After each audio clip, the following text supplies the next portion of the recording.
and happy reading with the seasons winter.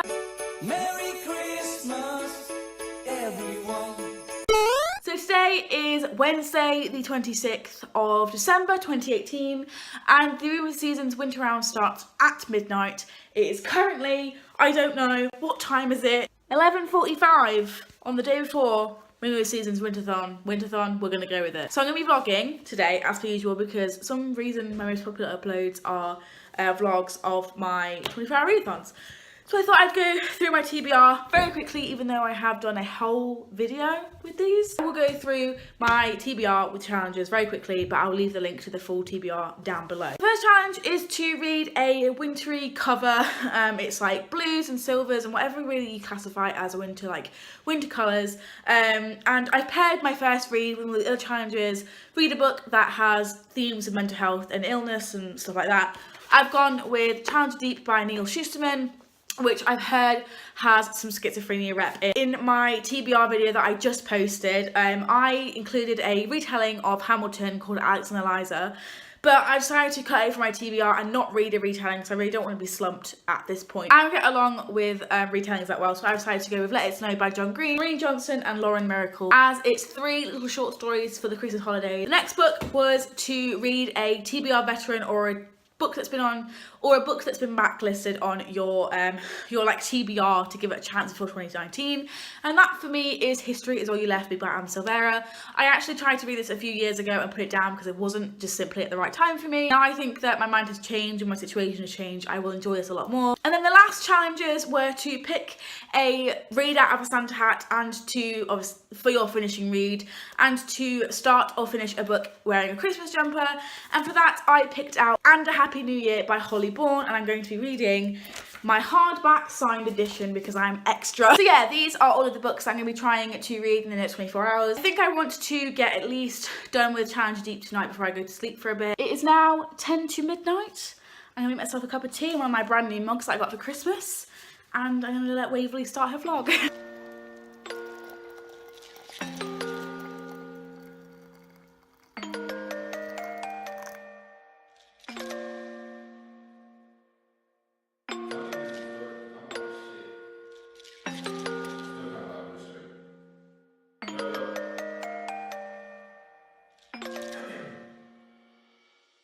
It's currently 3:15 AM and I have just finished Challenge Deep by Neil Schusterman.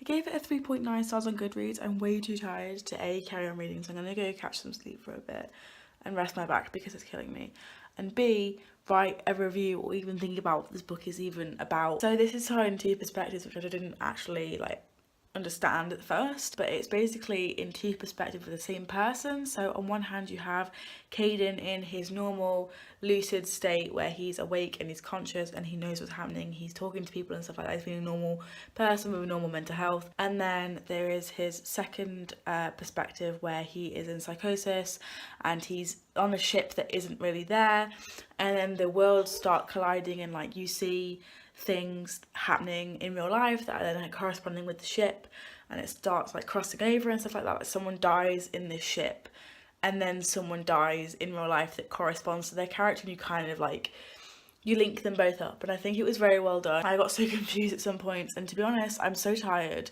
that I don't even know, I couldn't tell you what the details of it, and I will definitely probably have to reread it, but I feel like it was a really good read and I thought it was alright. I don't think it didn't blow my mind. Some of the quotes were really nice, but I feel like the storytelling could have been a little bit better to do with the whole ship thing, that confused the fuck out of me. There could have been more happening, in my personal opinion, but it was good.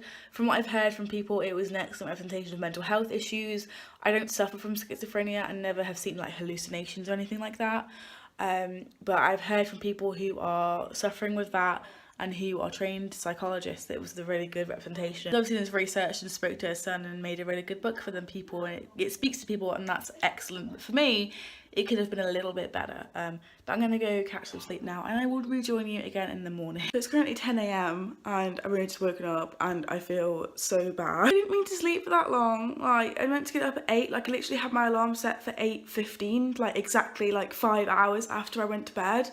and I just didn't hear it, or it didn't go off. I'm just really panicking a bit now because I've got to be halfway through my TBR in an hour and 45 minutes, and I have loads of long books left. But I am going to jump straight back into reading. I don't know why I didn't wake up. That is so weird, and that's literally never happened before. I'm going to go read some more now. I'm fully awake at least, and let's see how much reading I can get done. So I just got some breakfast and a fresh cup of tea, and I'm borderline panic attack because I feel like I've really messed up and I didn't mean to wake up this late. I don't know why. I didn't hear my alarm. I went into my alarm settings and it said it's gone off, but I just didn't hear it. I feel like all disorientated, and I'm actually borderline panic attack, which is great, which is absolutely great. My boyfriend has just said we still have like 14 hours left of the readathon, and I can get at least 2 of my books on my TBR done in that time if I'm reading particularly slowly. But I'm gonna try and read one. I just don't know which one to read. It can't be And a Happy New Year. I think I might even have to go with the Silvera book. This isn't even 300 pages. I can bang this out in just over 2 hours. So I'm gonna try and read this before 1, and then I can hopefully be back on track.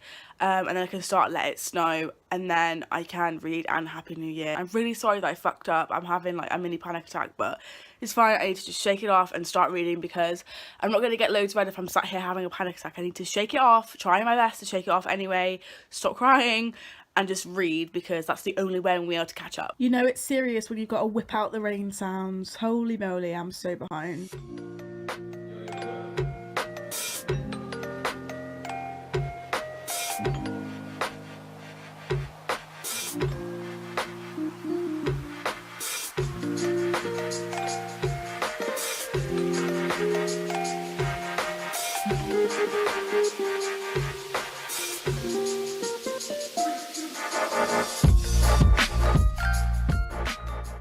Past 3, and I just finished my second book, RWTS Winter, and I'm so ashamed because I should be on my 3rd right now. But yeah, I finished History's All You Left Me. I gave it a 3.5, and I'm thinking of bringing my rating for Challenger Deep down to a 3.5 as well, maybe just a 3, because I didn't enjoy it as much as I thought I did when I initially rated it, so I think I'm going to bring it down a little bit. But both of my reads so far have both been around a 3.5. This was really good up until the point where things happen that were really unnecessary, and if you read it then you'll know. This is going to sound really unpopular because Waverley's in the room and she really likes Alan Silvera. It's not that I don't like his writing, I don't feel like there's anything special with it, and I feel like it's just okay, and I feel like everyone's kind of hyping him up, and I'm just like, I know that he's a really progressive author and he doesn't write anything but LGBTQ plus fiction, and that's really good and really helpful, and the rep in this for OCD and anxiety and stuff like that and grief was really well written and really accurate, but I just feel like it's kind of left me a little bit with blue balls. Gave this a 3.5 and I changed my other rating to a 3.5 as well. So I just read kind of average books today. I'm going to read Let It Snow next.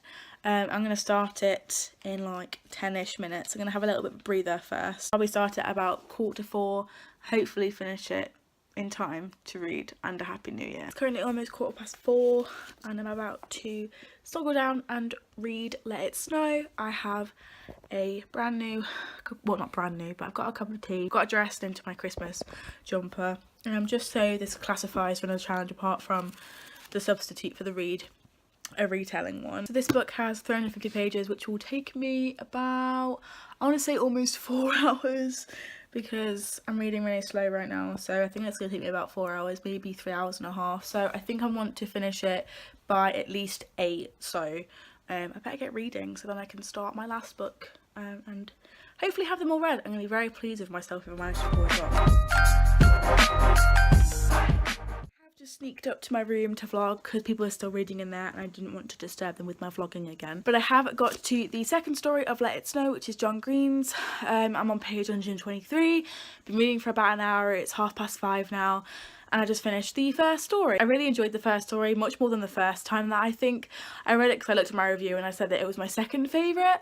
So either I've changed my mind or John Green's story is going to blow my mind again. I'm going to go downstairs, read John Green's story. I'm not sure when it ends, but I know that I'm about 35% done, so hopefully I can be done before 8. It's currently like 2 minutes to 8. I left this a little bit late to film, but I was watching some YouTube because I wanted just a break from videoing, and reading and stuff like that. But I managed to finish Let It Snow 15 minutes early than I actually thought I was going to. My favourite story is John Green's story. Like, as soon as I was reading it, I was like, yeah, I remember this, and it was really good. I'd say the first two were amazing, but the third one always kind of is a bit...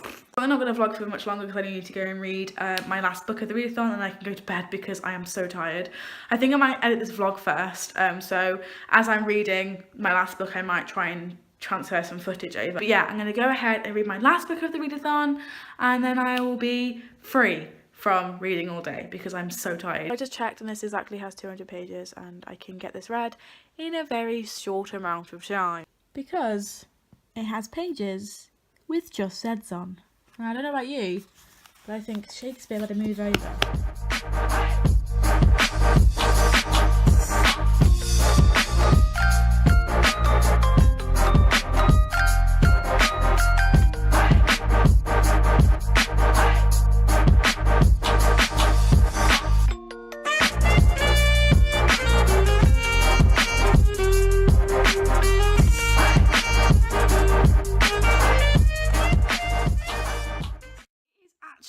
The day after the readathon now, and I forgot to close it last night, and we were too busy this morning to close it, and I've been busy trying to edit this together and film some other videos as well.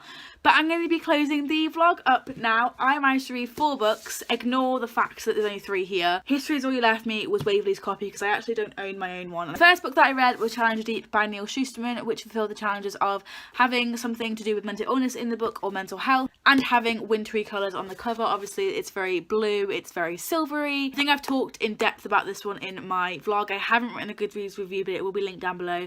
When I eventually do read one, write one, I'm tired, okay? But yeah, I won't be talking about this because I've already kind of talked about what it's about.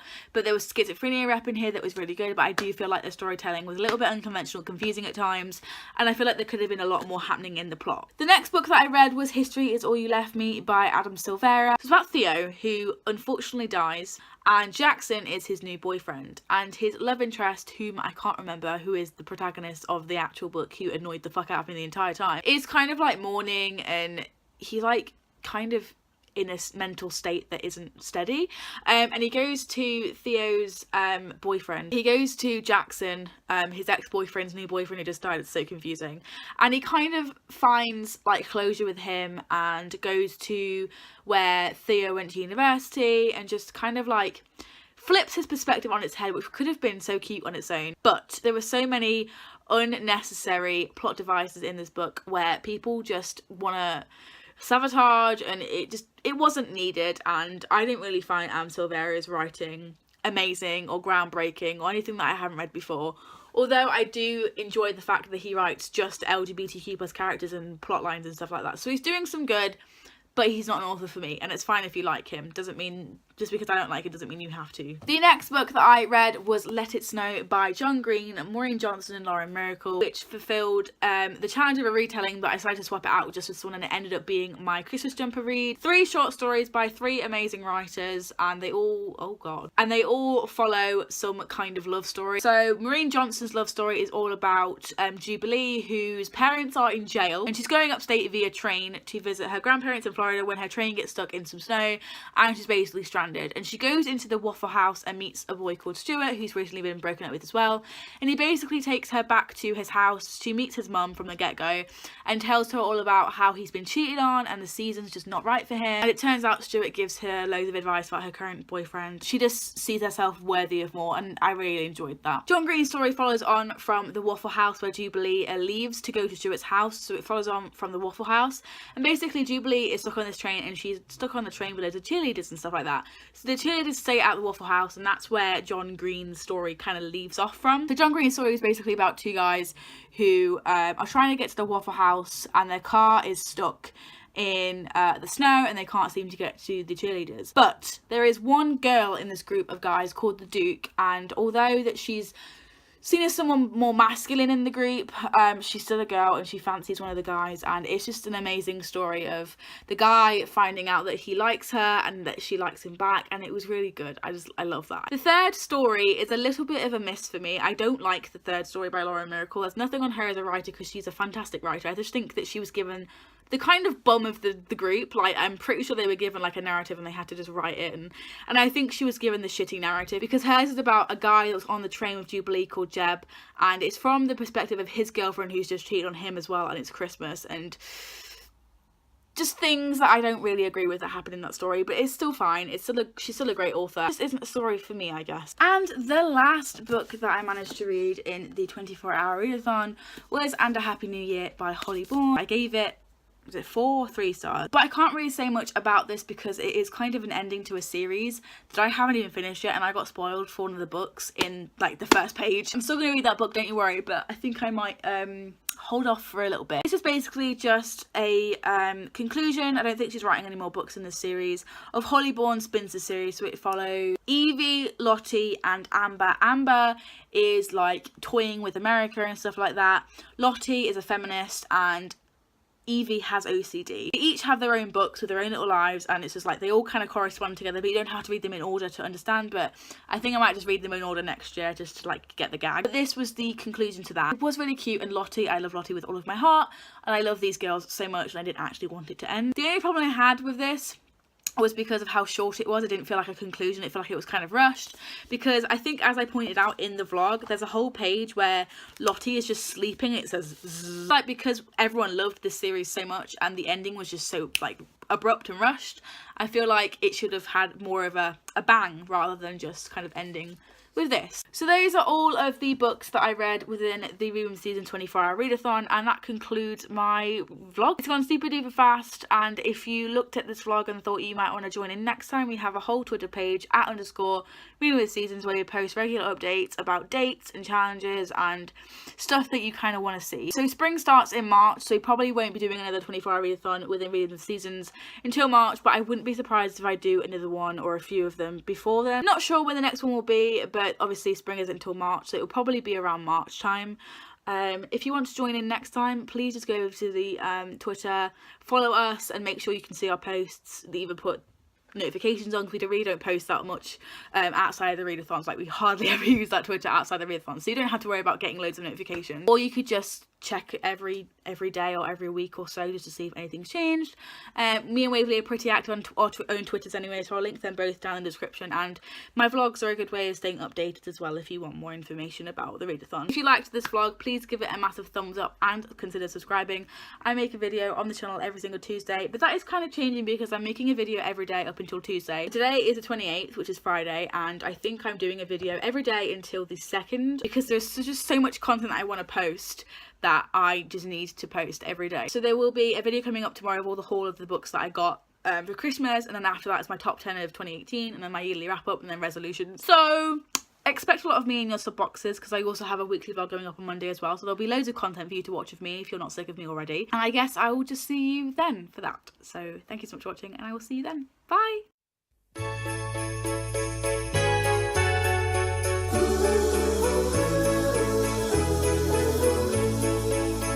Snow